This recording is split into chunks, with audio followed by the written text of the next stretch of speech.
My name is Katie Domas. I'm the Director of Creative Strategy at Rally Marketing. Today, we're going to talk about just doing the damn thing. So I'm going to dive right in. I think Erin mentioned that if you guys want to submit questions throughout the chat, or if you want to raise your hand as we kind of get further into the presentation, we can take on different people as panelists and kind of open it up for conversation. But I kind of wanted to get started with the goals of this talk and what I want, hopefully, for you guys to get out of it. So today I'm going to be giving you some tips for how to make sure your content is on brand and how to maintain a consistent voice. Some tried and true strategies that I myself use month over month to create content easily, quickly, and cohesive messaging that can be replicated. And then a personal pep talk for days when you're feeling that creative burnout and you just don't know how to move forward, giving you some tips on how to keep pushing through and writing kick-ass content regardless. So why listen to me, a stranger? I work for Rally Marketing. We're a digital marketing agency. My background is in traditional public relations, but I've since kind of moved into the digital realm. But content is my bread and butter. Digital marketing, I have an infinite love of, and so it's my jam. And then dad jokes are just an occupational hazard of the job. So I'm sure you'll pick up on a couple of corny, punny jokes throughout my presentation. Hope there's not too many for this early Friday morning. So before we get started, in order to create successful content, you have to have a really strong foundation. So I kind of want to bring it back to the basics and talk about how to set yourself up for success in creating really good content. So we're going to start with a hard conversation, a hard truth. It's not about you. It's a really hard pill to swallow for most businesses, but the ugly truth is customers don't really care about your business beyond how it can benefit them. It's the reality. They only want to know what's in it for me.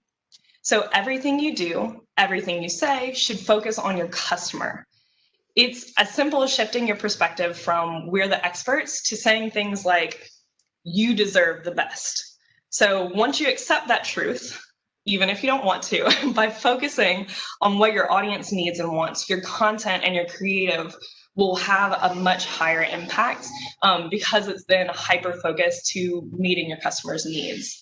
So by doing that, you're establishing trust by relating to your audience and building those genuine connections that go beyond a single transaction from that point forward.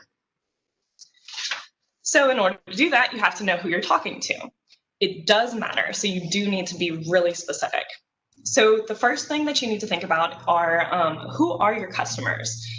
Not just your current customers, look at your past customers, and then also consider your ideal clients. They may not be your current clients, but in order for them to eventually turn into clients, you have to appeal to them first. So think about who your customers are, and then also go beyond your traditional buyers and think about your partners, whether that's other businesses, vendor partners, or even prospective employees for the future. You want to consider those as part of your personas. So I have an example here of the way that we kind of here at Rally kind of map out our personas. Today, all of my examples are going to be coming from Festival Acadien Creole.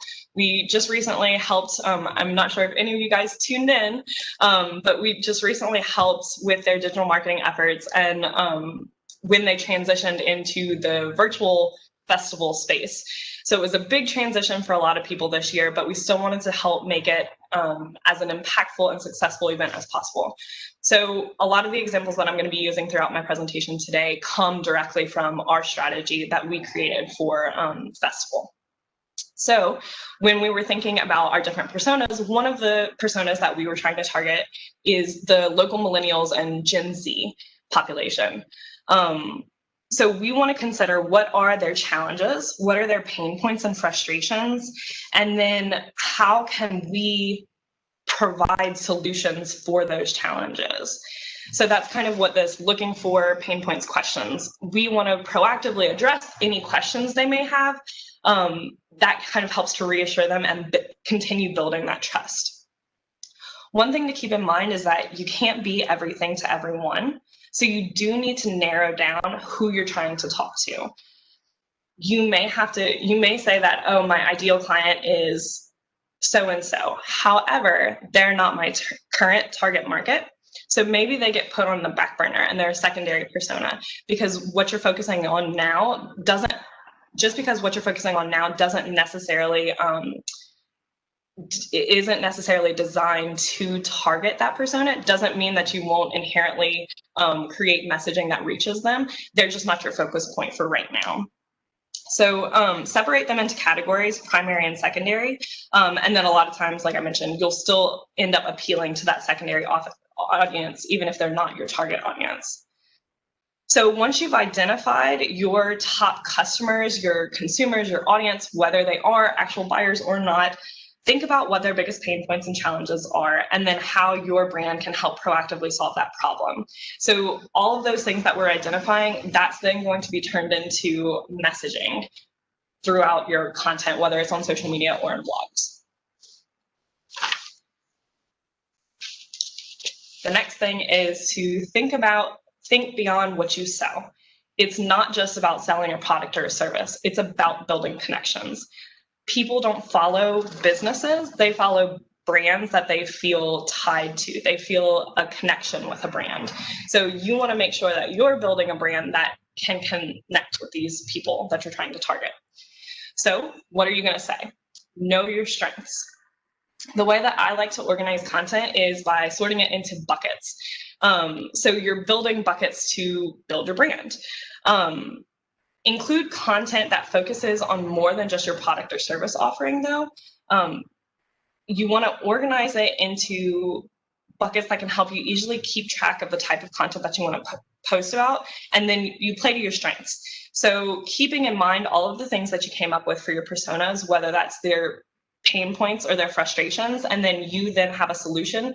Maybe that solution that you're bringing to the table is now one of your content buckets. So it can be things like your products and services. It can be your company culture or values. Maybe you really want to highlight and focus on your team. Maybe your personnel is really what differentiates you. So that might then turn into one of your content buckets. So this on the screen, the little like circles, that's actually how we thought about Festival Acadien's content. Their main focal point is, of course, their music. But then from there, they also are a three-pronged festival. So they focus on art and food. But then the community aspect is such a big deal for them, sharing that Creole and Cajun culture. So we wanted to make sure that that was a big part. And then in order to keep Festival Acadien and Creole free, they need funding. So you can see we kind of organized everything into buckets of different styles of content, different messaging. And then music is the focal point. It's what ties everything together. And these buckets, they're not set in stone. Your buckets can evolve with your brand and grow with you. Whether the actual buckets change, or maybe you just fluctuate the amount of content you promote per bucket. So for instance, for Festival Acadien and Creole, during prime festival time, leading up to it and during, music is going to be a huge focal point for us. So we may devote 70% of our content to music related content, and maybe funding and community are kind of lower level buckets. But during off season, maybe we want to promote funding more heavily. So maybe that kind of comes up with the amount that we're promoting it, and music maybe takes a bigger backseat than it was during the festival. So they flex with you and with your business as you grow and evolve. Another thing that I think people get worried about is, when I sort my content into buckets, I'm going to feel repetitive. There's only so many things I can promote about music, or there's only so many things I can promote about the art that we bring to the table. That's okay. It's okay to repeat yourself. I think there's an old marketing adage that's something along the lines of, people need to see or hear something, the same message at least 7 times before they take an action. So it's okay to repeat yourself. You can reshare, rework, or retell that same story from a different perspective and different angles, or focusing on different details. And then something else to keep in mind is that every time you share that, whatever that message is, you likely have new followers who are seeing that post for the very first time. So it's not going to hurt you at all in any way. It's okay to repeat that message. Plus, with Facebook, Instagram, all of the different social media platforms, they're play to pay or pay to play rather algorithm, a lot of times your organic content won't be seen by all of your page followers. So even if you're posting the same thing over and over again, your audience may not even be seeing it every time. So again, with shortened attention spans, the pay to play, and with your new followers, sharing and repeating your messaging is okay. It's just what helps you build that trust and build your brand. Oops, sorry. Be consistent. This is a big one. It's something that I think a lot of brands struggle with, is maintaining a consistent brand voice, style, and tone. So the way I like to think about it is when you are speaking to your audience, think of it as if your brand, personify yourself as your brand. So if you were going to sit across from a friend and have coffee with them, how would you talk to them? How would you relay something to them? Your brand has one singular voice. I like to call it coffee shop talk. So you have this conversation, it's very conversational, and then you maintain that voice throughout because you're one person talking to a friend. So when you're talking to your different audiences, even if the messaging is different, your voice as a brand will remain the same. So focusing on how are you going to say it? How would you describe this to a friend? Let's say you have a solution from, let's pull from our audience's pain points. You move that into a bucket, you have your bucket of content, and you have a solution ready to go. How would you describe that solution that you're bringing to the table? How would you describe that to a friend? How would you explain why this matters or why it should matter to them? What is that differentiator, and how can you relay it in a way that is accessible to all of your different audiences? So it's that same idea of humanizing your brand. It's really important to make your content feel relatable and consistent, because again, people want to connect with your brand on that personal level. They want it to resonate with them personally. So even though your messaging will have different focuses, it should all look and sound like it's coming from the same brand voice. It's also important to remember that not everything you post has to serve all of those different audiences, but every post needs to serve someone. So again, you don't have to be everything to everyone, but everything you write should appeal to at least one of your target personas. That way you can act like as if you're having a conversation, a one-on-one conversation with someone. There will be times when it appeals to multiple personas, but at the very least, it should appeal to at least one of your target personas. Otherwise, what's the point? You're just putting a message out into the void and you don't have a purpose. It's not intentional behind it. So with this example from Festival, you can see that we've identified what kind of voice we wanted for them to have. So using kind of the slang of dancing, it's casual, but we still kept the messaging informal on how people could tune in. And then the laissez-le bon temps roulé, that's the Cajun Creole culture. We're bringing that dialect and those colloquialisms into our messaging, but we're still being playful with it. So we've identified how we want them to sound, and then all of our messaging, regardless of what our focus is, all of our messaging ties back into that same voice and tone and sound. So now that we've kind of gone back through the basics and we've set ourselves a good foundation, now we're going to turn it into an implementable strategy of how to take this on a month-to-month basis and turn this into content quickly, easily, and pain-free. So if we have 1 hour, this is how I would break it down to plan out your entire year's worth of content in an hour, and then you can drill it down on a month-by-month basis. So the first 15 minutes, we're going to use that time to get inspired. And then we're going to work on building out our year. That way we have like our year at a glance calendar. Then we'll spend the 45-minute mark. We'll go ahead and make a grid of what our monthly schedule may look like. And then we'll fill in the gaps with any content that we're missing. So as we get started, it's time for some inspiration. We here at the office, as I'm sure some of you are big fans of Pinterest. We have a board for almost all of our clients where we share it amongst several of us between the content writers and our graphic designers. And we all go through, and as we see things we like, we save it to our individual client boards so that when it's time to write content or when it's time to do graphic design, we can go ahead and look at that board and get inspired by the things that we've saved throughout the month. And then look back on things that we were previously inspired by and try and get some additional inspiration or, find some kind of flow where we can begin our process. We also love to scope out the competition. And I say competition with air quotes because it may not necessarily be somebody that you're directly competing with, but it could just be someone who's in a similar industry, or they may not be in the same industry at all. They may just have really good marketing and branding that you aspire to be, you aspire your marketing to live up to their level. So you may want to look at them to see what are they doing and how can I repurpose that for my own brand. So scope out the competition, but beware of rabbit holes. This is something that I know me and a lot of our graphic designers fall into a lot, is you can get sucked in very quickly. So watch out for rabbit holes. Sometimes it's good to set a limit for yourself. Like, okay, I'm only going through, 5 more minutes of this looking for inspiration, and then I have to call it quit. And I'm going to move forward and move on with my process. Or, if we're looking in Shutterstock, we may say 2 more pages of pictures, and then after that, you gotta cut ourselves off. So be sure to set some limits for yourself, because otherwise this 15-minute period for getting some inspiration could turn very easily into a 2-hour period. So set some limits for yourself, some ground rules. After that, you're going to build out your yearly calendar. So let me see if I can move this little guy.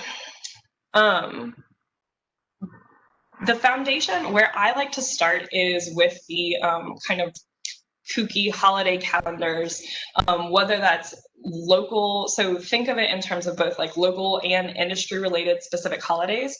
So mark that all out in your yearly calendar overview.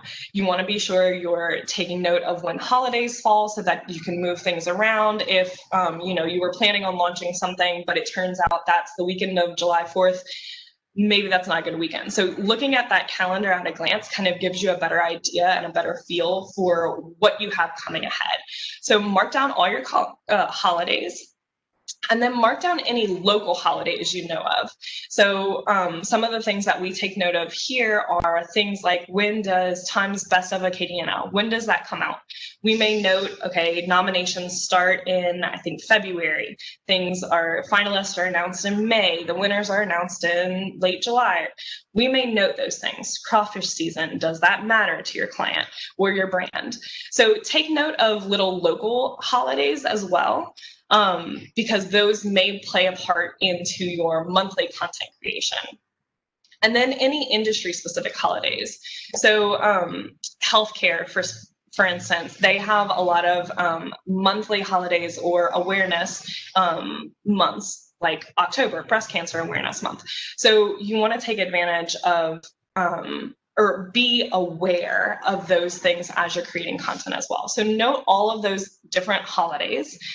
Holiday Insights is a tool that we use on a regular basis. It kind of it's a full list of all of the kind of like wacky one-off calendar notes or holidays that you kind of question, like, why is this a holiday? Who made this? But sometimes it can be helpful, or at least spark inspiration for your brand. So it's a good place to start to kind of get a feel for what other kind of holidays exist outside of 4th of July, Christmas, Thanksgiving, those things. And then also take note of year-over-year trends. So if you have a slow season, maybe you want to mark what your slow season looks like so that maybe do a little bit heavier promotion during your slow season, because you don't typically get as much foot traffic during then. Or maybe you have, like Festival has, an off season. So I've kind of mapped out here what the festival calendar might look like. I've outlined in blue what the off season looks like, where we're doing a little bit more promotion of evergreen content, because there's nothing that we're heavily promoting in that moment. So this is when we're kind of pulling from all of our buckets, probably pretty seamlessly across the board. They're all probably getting the same amount of content from each bucket. And then as we move into late May, early June, we may start doing some teaser content to kind of start building that hype, encouraging people to keep in mind that Festival Acadien is coming around the corner. And then as we move into late August and September, we start really hyping everything and pushing that heavy promotion so that people know where they need to go, what they need to sign up for, what they can expect from the event. And then I have in the darker red in October when festival is for 2021. That way I already know what weekend next year is Festival Acadien taking place, so I can plan accordingly. I've also outlined little things like Festival National 2021, because I know that Festival Acadien would also want to promote those things. So it's keeping in mind what are those recurring events that you can build out and automatically populate into your calendar. So that in itself kind of fills it up month by month. And then you just have to go and fill in the holes after that. And then I also included this note about social media sensitivity. Keep your brands to yourself. You don't want to be posting on holidays like 9/11. A lot of people want to try and do something and promote something, but it's not necessarily anything. It may just be better to be silent on your platforms that day. So keep those things in mind, that you don't necessarily have to post every holiday. You don't necessarily need to post a 4th of July flag. Just make sure that it aligns with your brand and ask yourself, is this necessary? Is this something my brand needs to be promoting or posting about today? Or is it better for me to just stay silent today and continue my normal promotion tomorrow? And then we move into the actual grid. So remember these buckets from earlier in the presentation that we outlined for Festival Acadien? So now we're going to take those buckets. We've outlined our yearly calendar. Now we're going to kind of get a little bit more granular and look at it from a month by month view. So this is actually our calendar outline for September for Festival Acadien. And we've gone in and we labeled each of the posts that we were creating with the type of content that it's related to. What bucket does it come from? So it's a little bit hard to see on here, but you can see just with the colors of how many posts were geared towards music. A lot of them, a lot of posts geared towards funding, and then a lot geared toward community. And then we had a sprinkling in of food and art. So we kind of mapped out using our buckets. We know that during Festival Acadien, during prime season, music is going to be our top focus. So we marked out where exactly we were going to post throughout the month to promote all of our musicians and all of our performers. So we mapped that all out. Then we figured out, okay, what other buckets do we need to promote? Funding is a really big one. So how can we do that? So we peppered in where. So it gives you a really nice at a glance look of, okay, how much content am I relying too heavily on music or funding? Do I need to space it out? I think, we need to throw in some food vendors here. We haven't promoted that enough. It gives you an at a glance look of, okay, am I saying everything I need to say? Am I including all of the messaging I need to appeal to all of the personas that I've come up with? And then from there, you can identify your post frequency and post topics. So you want to rotate them out so that it keeps that interest with your followers and you never run out of content that way. So it helps you space out those content buckets so your followers don't necessarily feel like inundated with the same content, whether that's salesy or otherwise. They don't feel like they're just seeing the same thing over and over and over from you. They're seeing a healthy balance and mix of all of those different types of messaging and all of the different things that you provide. At the 1 hour mark, we get even a little bit more granular. So now we're moving into, you have your monthly outline. Now it's time to actually dive in and figure out what you're going to post about. So on the calendar, I'm going to go back for a second. On the calendar outline, you can see, it's a little bit hard, but you can see I've kind of come up with like subject lines basically for the post. So in addition to the buckets that I outlined, I also outlined what's the actual message that's going to be promoted within that post itself. So once I have that outlined, then it's time to actually start drafting the content. So a lot of the community ones, we go and we say, okay, we want to talk about the community. How's the best way to do that? We may go and repurpose messaging or share user-generated posts or curate content from other publications. For instance, Lafayette Travel did a Festival Acadien and Creole playlist for us. So we took that and we shared that on our page and gave them credit for it.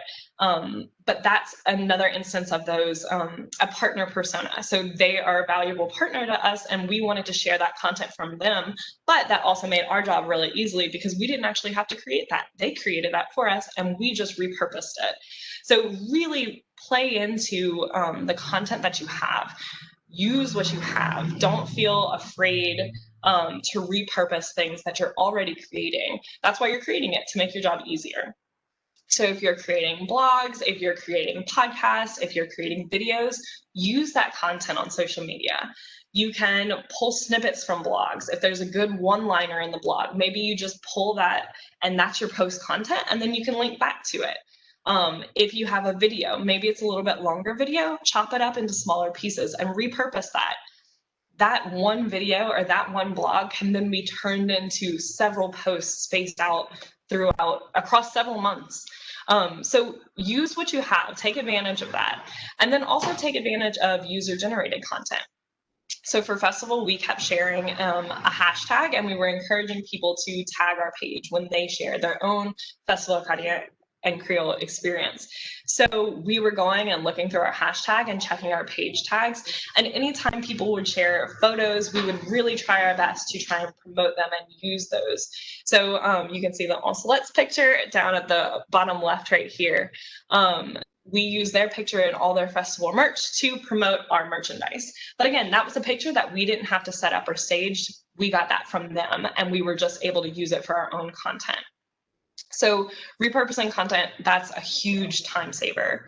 And then use your outline that you came up with in the last one to then map out your grid.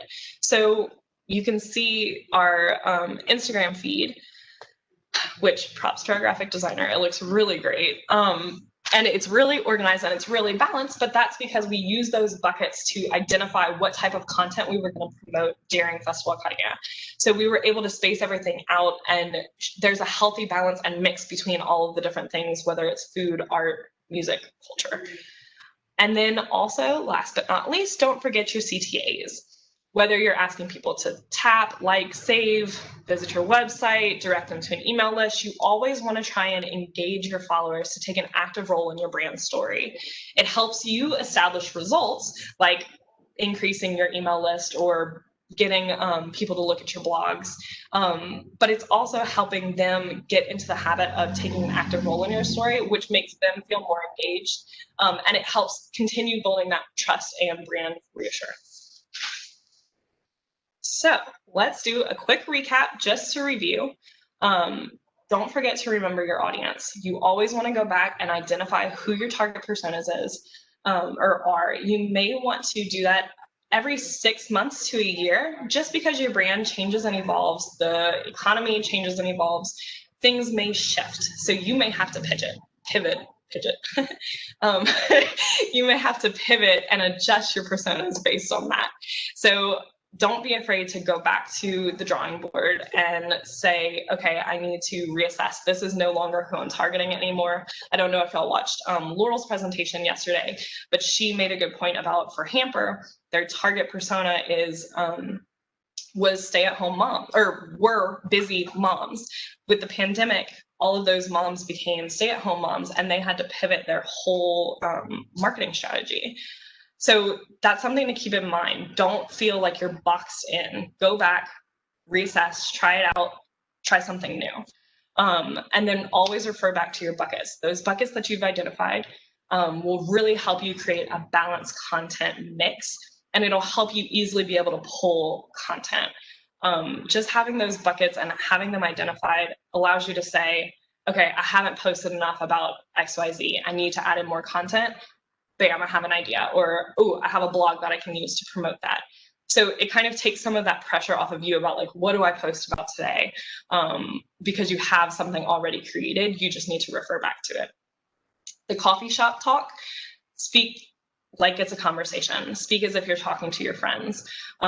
Help them engage, help them to understand your brand, show them why it matters, show them why your solutions are actual solutions, and help them solve their own problems. Get inspired, but set limits on yourself. That way you don't go crazy, and then map it out.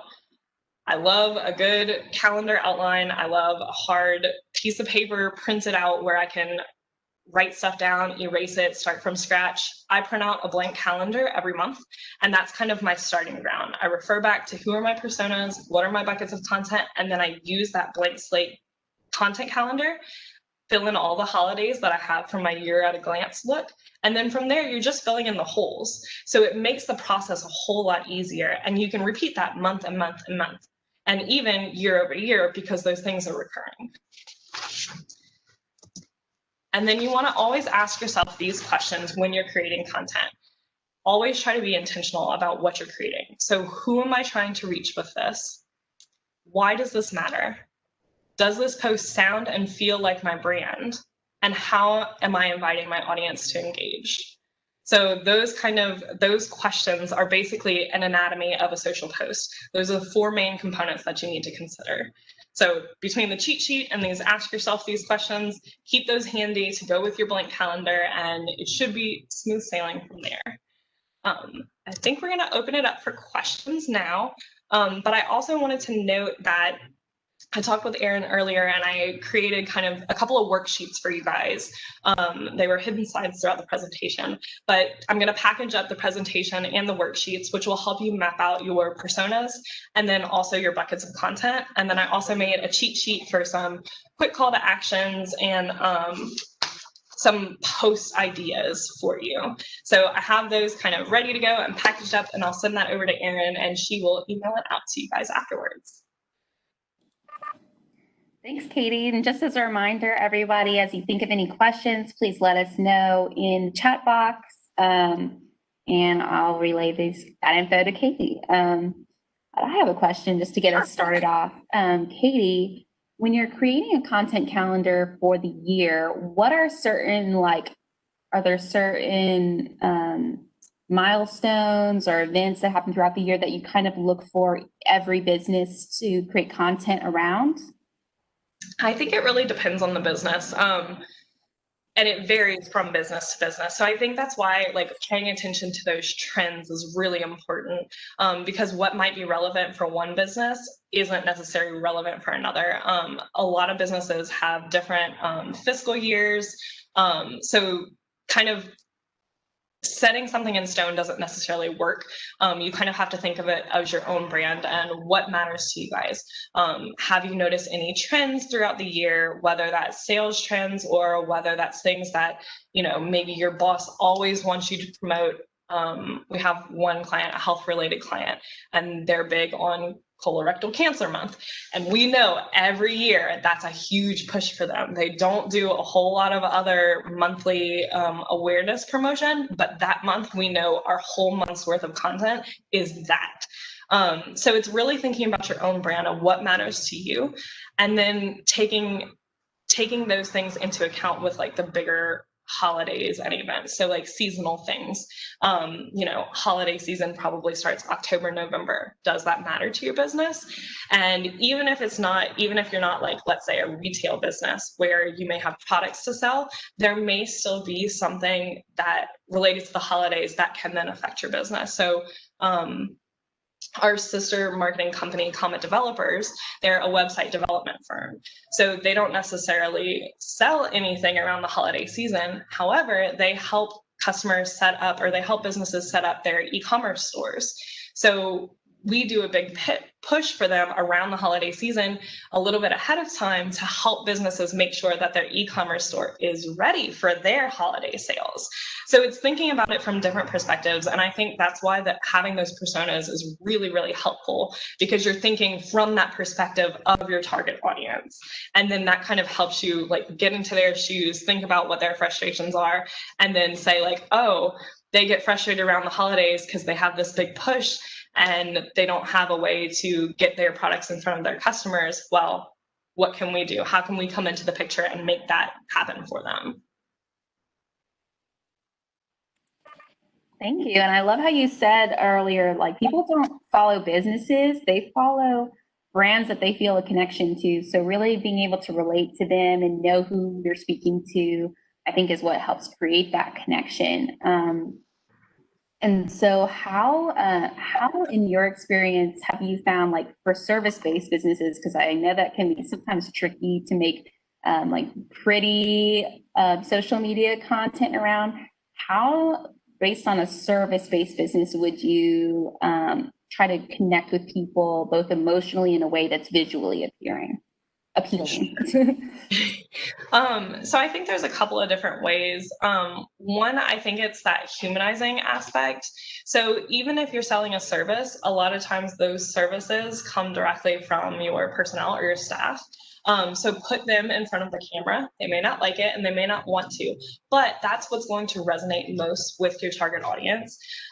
They want to see the face behind the screen. They want to know who's actually going to provide this service to me.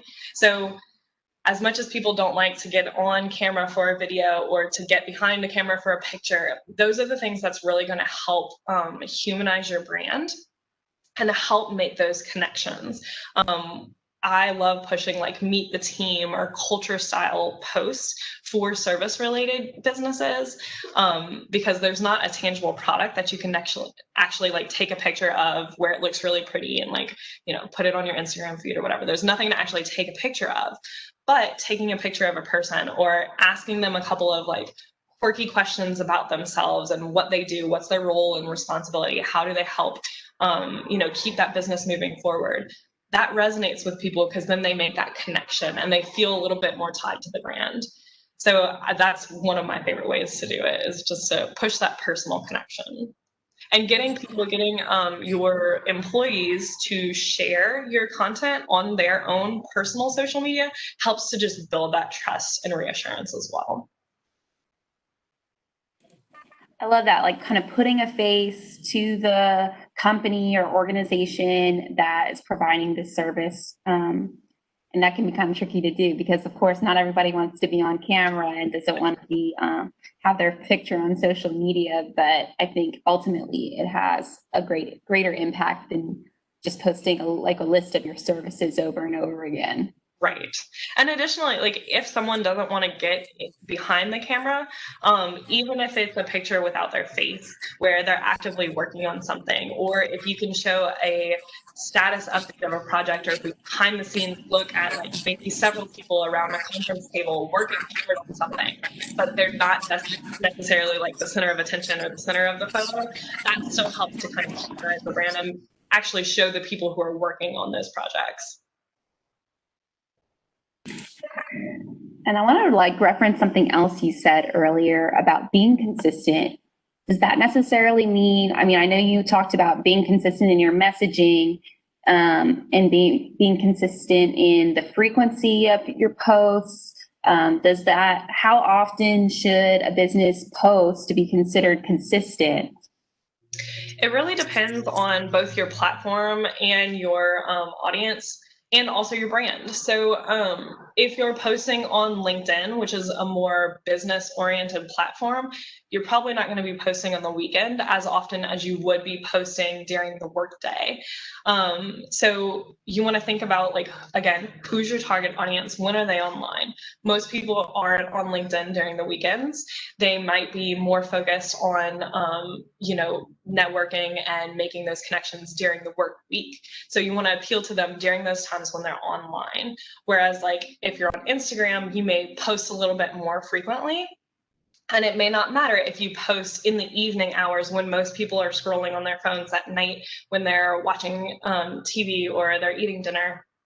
However, whenever you scroll, most people are scrolling in the evening hours or around lunchtime. A lot of people will take a break around lunch, and that's when they'll scroll through their phones. So on Facebook and Instagram, you can actually go into your page analytics and in your insights and see when the majority of your followers are online, so that you can actually track, like, okay, this is when 90% of my followers, my page followers, are online. This is a good time for me to post. And then again, with those platforms, even still, if you're posting at the right times, because they are pay-to-play platforms, you may have to boost posts or sponsor some posts in order to cut through the clutter and the noise and get your post seen to the right people at the right time. That's a good point. It feels like the more time like Facebook exists and we go on, the more important it is to put some dollars behind what you're doing to make sure that your audience really gets to see it in a way that's impactful. Right, right. We do have a question from the audience. Courtney Broussard is asking, how do you receive a lot of pushback when you tell clients not to post on certain holidays like 9/11?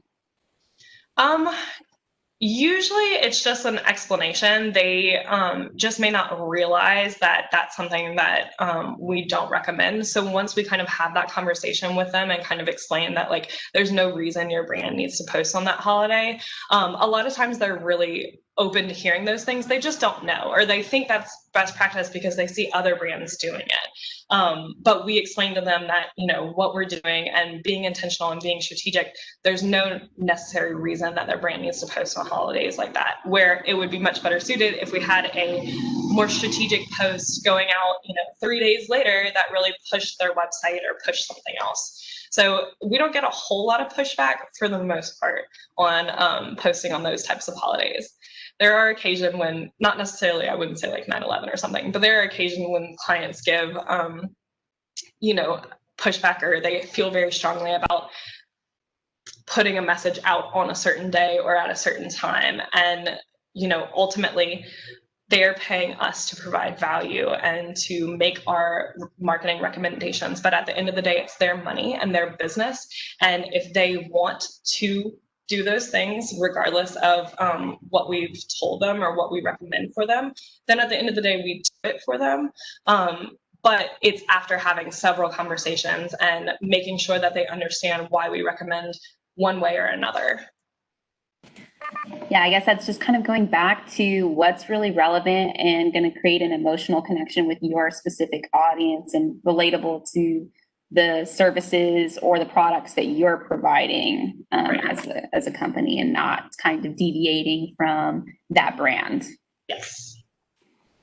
Yeah, great. Thank you. Do we have any other questions from the audience? Feel free to type them as you think them. And I mean, feel free to give us an example of maybe something that you're going through that you would like Katie's advice, because she's got all the content genius behind all these things going on. So only half the time. I mean, I jokingly told Alex, one of our graphic designers, that, you know, this was a self pep talk, to just do the damn thing. It was a self pep talk for myself of like fighting through that creative burnout and like just pushing forward and moving through, because you have to get it done. You need to be present and you need to be online. But there are days when you just don't want to. You just don't want to be witty or fun or don't know what to post about. And so this is kind of our tried and true methodology of like, okay, when you're exhausted and you're tired and you can't think of anything fun or clever, or you don't even know what to post about, you at least have this strong foundation to go off of, so that you can move forward and keep going. Yeah, I definitely experienced that myself, being the social media manager for Opportunity Machine. And I just get to this point where I'm overwhelmed by trying to come up with something new or relay the similar message in a new way. And I think just some planning on the front end would definitely have helped that, because I feel a lot of the times I'm just planning out maybe 1 week in advance instead of having something throughout the year that is just an outline that could help me create content. We do have some more questions coming in. Okay. Do you have any recommendations on post frequency, more specifically platforms also, Instagram versus Facebook, stories versus feed posts? So it really just depends on your audience. Kind of going back, I know I keep saying it, but going back to those personas and who are you trying to target, that really dictates, once you kind of identify your personas, that really dictates the rest of your marketing strategy. So if you're identifying that you're really trying to reach heavily business professionals, Facebook and Instagram may not be the best place for them. LinkedIn may be the best platform. Whereas if you're trying to reach, you know, an older generation, a lot of those people are on Facebook. So Facebook might be the best platform, whereas the younger generation is on Instagram and all of the other things that I don't understand, like TikTok and stuff. But I don't worry about those. So you may just adjust your strategy based on your personas. So that really depends on who is your target audience. And then from there, looking at your insights on your page to see when your followers are online and kind of posting when they're online. And again, you might want to throw a little bit of money at it at the beginning just to kind of see what performs, what doesn't. But you can take risks, try stuff out, and if it doesn't work, just pivot. That's the great thing about digital marketing, is that you're not locked into anything. You can try things out, and don't be afraid to take risks, and then admit that something didn't work or something failed. But that doesn't mean that it's the end of what you're working on. You just pivot and shift directions, and you start something new. Try it out, see if it works. It might be really successful for you. So that helps answer the question. I think so. And I like the idea of just taking a risk, because, I mean, you might as well be interesting versus boring to your audience. And the more you try, the more you learn about what your audience is relating to the most, and what messages they need to hear. Right. We have another question from Julianne. Is conducting surveys a good idea to ask your customers what they prefer to help better your content? We do love a good survey. Surveys are great ways to get insight from your customers. Keep in mind, when you're creating surveys, the shorter, the better, because people have a very short attention span. So make sure they're short and easy to access and easy to fill out. But yeah, surveys are a great way to find, to get more information from your customers on what they like, what they don't like, what they would like to see more of. Another thing that you can do is look at your post performance, look at your analytics on Facebook, Instagram, LinkedIn, see what type of messaging is performing best. And then we kind of look at it as on a month-to-month and also like a more quarterly basis. And we look to see what types of posts are performing well. And then we look at the trends. If there's certain messaging that really seems to resonate with people, then we try to use more content like that as we're creating new content in the future. There may also be things like you can A/B test certain messages. So maybe you use the same graphic, but you have two different ways that the content itself is written, and you can kind of gauge from your audience and looking at the engagement which post is performing better. So that's another way. If you don't want to do a full-blown like survey where you actively have to get people to respond, that's another way to look at the organic engagement to see what actually is engaging and interesting, piquing the interest of your audience. Thank you, Katie. If you want to refresh your brand's voice on social, how do you recommend going about it? Do you do a gradual shift, or do you fully commit and go all in? Ooh, that's a good question. That's a good one. I don't know. I think it depends on the type of client and the type of industry you're in. If you are making a full brand refresh where you're unveiling a new website, a new designed look, a new voice, it may be better to just start fresh and have a post that kind of marks the beginning with, you know, whether the website goes live or whether you're announcing new branding, and starting fresh from that moment forward. But before you do that, know that you have to commit. So you have to be well prepared from that moment forward. You can't say you're going to commit and then start fresh and then, you know, go back and forth between your old branding or your own old voice into the new voice. You need to have a plan in place so that you can fully commit to it. And then if you are going to do a gradual shift, peppering things in and kind of shifting things out, that's a good way to kind of ease your followers into it. A lot of people don't like change, myself being one of them. So it can be a little bit easier on your followers and your audience if you gradually move stuff over. So let's say there was a type of content that you were promoting really heavily, maybe you start to back off a little bit and you pepper in some of that new content or the new brand voice in place of it, so that you're kind of giving them some new but taking away some of the stuff that they're used to at the same time.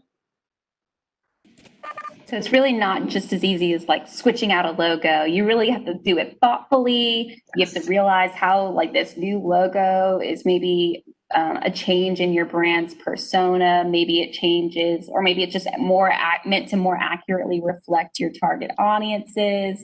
and create what kind of messaging. I guess that's kind of specific, but you would need to also adjust the messaging, I would assume, to match as well. Yeah, we always say the easiest things, or the things that look the most simple, the things that look the easiest are actually the hardest things to do. They only look easy because they've been well thought out and well planned out, and we've had everything, down to the crossing of the T's and dotting the I's. We have everything planned out in place so that when it goes live, all of the people from the outside only see the final finished version, whereas everything from behind the scenes might be kind of crazy and hectic, but we've thought it out well enough to have a plan in place and to know what that looks like moving forward. That way you're not forcing your followers through the painful process of getting there with you. And that brings up another question to my mind. How often should a brand or a company or business refresh their branding? Like, how often should they be taking a look at what they're doing and deciding if changes need to be made? I think it depends on your brand. Again, sorry, I know none of these questions are like cut and dry answers, but I think it does depend on your brand and yourself. And is your brand really recognizable? Is it going to cause a huge shift? I will preface this in saying that I am by no means a graphic designer. I actually have a graphic designer sitting here with me. So I by no means want to say that I know the full, when is the right time to make that call or when is the right time to make that branding shift. But I think taking, whether it's doing a survey internally or externally and taking note of what the thoughts are on your brand, and deciding whether or not is this something that you need to do and why, what's the reason behind it.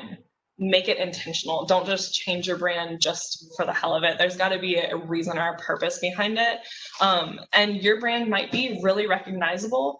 And so making that choice to make that change could be a really big decision for your brand, negative or good. So you want to make sure you weigh all your options, your pros and cons before you dive in and change everything. Thank you. That makes a lot of sense. I had another question that totally just dropped out of my mind, but I think it was relating to how do businesses, or how would businesses go about defining, I'm sorry, I'm totally blanking right now. If anyone else has a question, feel free to ask me while I get some time to remember this one. I felt like it was a good one too, so I'm a little bit bummed. But is there any just like general pieces of advice that you would like to leave? Any kind of small business especially? Oh, here's my question. For a small business owner, say they are trying to do all their own marketing and things in-house by themselves. Once they get started, in our experience here, we realize a lot of people feel overwhelmed and they don't realize how much of a workload that social media and marketing, managing all of those things can be. But they also may not be ready to afford an agency or someone who can kind of take over that fully for them. What advice would you have for someone in that situation? Sure. So it's a really hard thing for businesses to juggle, because I do think a lot of people think like social media, that's so easy. Like I do that on my own. I post to Facebook, I post to Instagram, so I can do it for my business. And it really is a lot harder than it seems up front. And it is extremely time consuming, especially if you don't have a plan in place. That's why I keep going back to this mapping it out and having that strong foundation, because that will really help you plan and schedule things out. I think one thing that that I know I recommend is not posting things like in live time. A lot of times people think that, oh, I need to post today, or oh, I need to post tomorrow. And you could have scheduled out a whole month in advance of posts and only posted live for the things that really needed to be posted about in that moment. So having that foundation and then creating an outline, and you can schedule things out, whether or not you have like an actual like paid social media scheduler, Facebook, you can schedule things out through their platform. And there are tons of different social media tools that you can use to schedule out posts across multiple platforms. That way you're not having to manually post, because as you get into like manually posting live across multiple platforms, it just becomes so overwhelming, and you do feel consumed by content and consumed by social media, and you need to be focusing on building your brand and your business.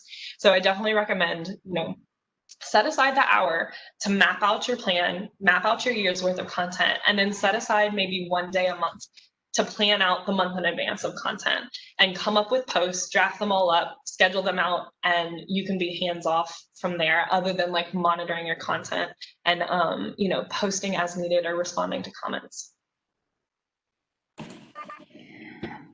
Kirsty's asking, what are your favorite tools for content inspiration? Oof. I love Pinterest, of course. There's what is it called? Really Good Emails, I think actually is what it's called. But their website is fantastic for email content. And keep in mind too, so I know I mentioned in the presentation about like repurposing and resharing content. And it goes back to that same thing about like people have to see the same message 7 times. If you're creating content for an email, use that to your advantage. Take that content from your email and repurpose it into a social media post. Not only will people get that message multiple times and hopefully be able to keep it in their brains for a longer period, but you're saving yourself some time by only creating the content once. But Really Good Emails, I love looking at their stuff for inspiration. I love Pinterest. Honestly, I love a good Google search. I think it's called like the Boolean search or whatever, where I'll put like things in quotation marks and then put all caps and in between them for if I'm looking for a certain phrase or a certain type of image to kind of spark that inspiration. If I have an idea in mind, I'll use that. And then honestly, a lot of my own inspiration comes from looking at social media or watching television on my own personal time, where I will be watching something and I'll say, hey, that's a really great Home Depot commercial. Random, but like, how can I take that commercial? Like, that was really clever. How can I do that for one of my clients or this brand that I'm working on?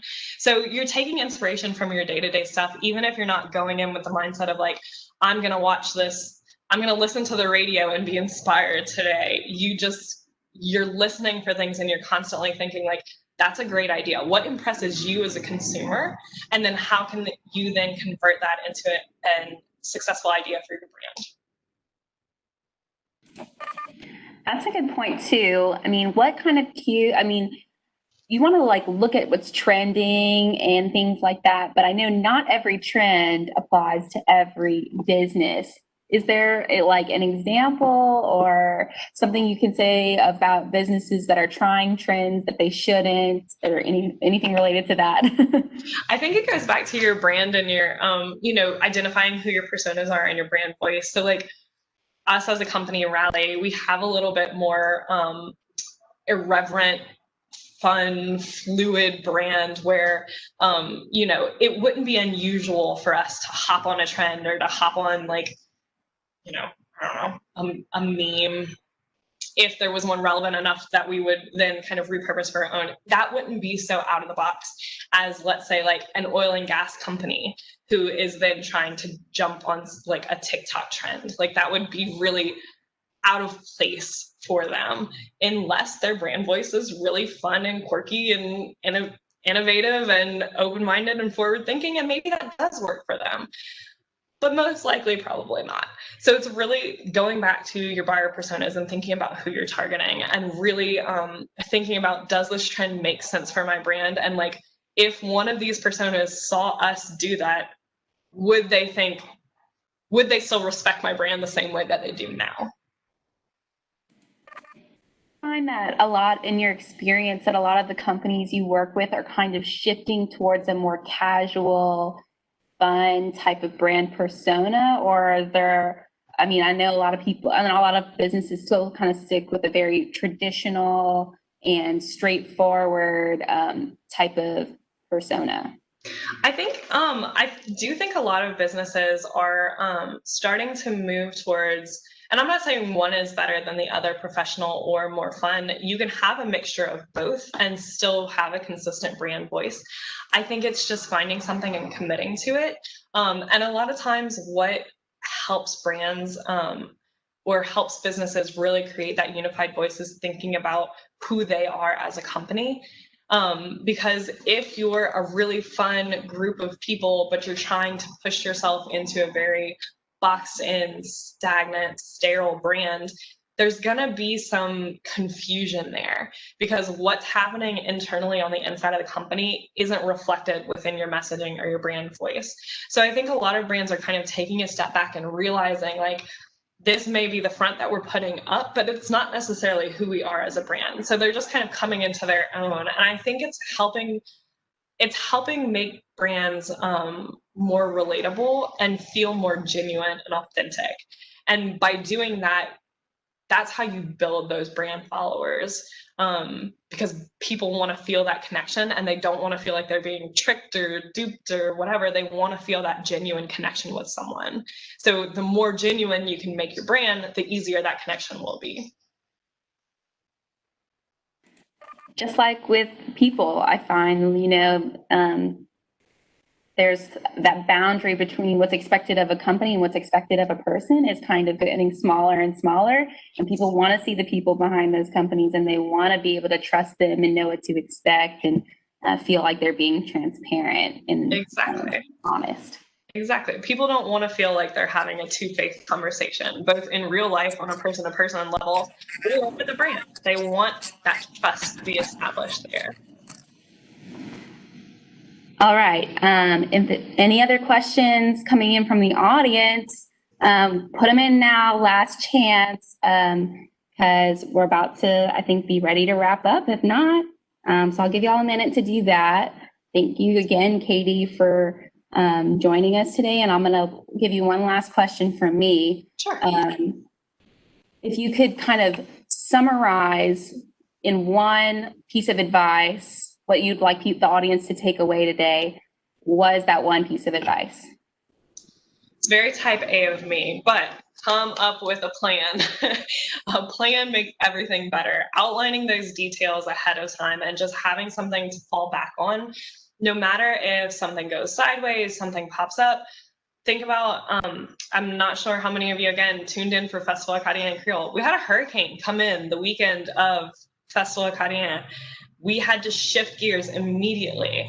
And while it was hectic and stressful and there were so many things up in the air, we were able to move forward because we had a plan in place and we knew what needed to happen. Regardless of where that shift happened, we knew what we needed to move forward. So having a plan can really save your butt in the long run.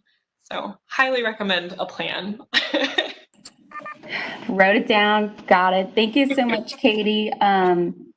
Really appreciate your time and your expertise today. I know I took a ton of notes and learned a lot from this session, and I'm planning to put them into action. Awesome.